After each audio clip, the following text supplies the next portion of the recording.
What is success? When I go to different universities and I meet different students, this is the first question that I ask. What is success to you? And many of them say, we want to become rich. We want to become famous.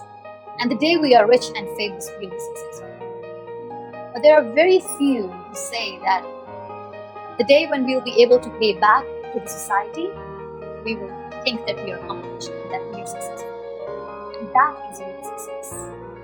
When you work hard, fame and money, they both are byproducts.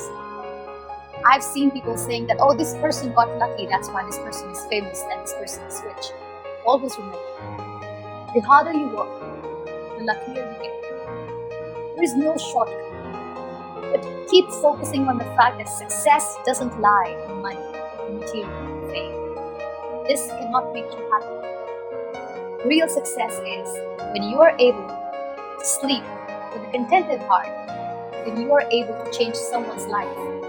And when you look back at your life and you see that I tried my best to give my best to people around me, that defines your success. Because that is true success.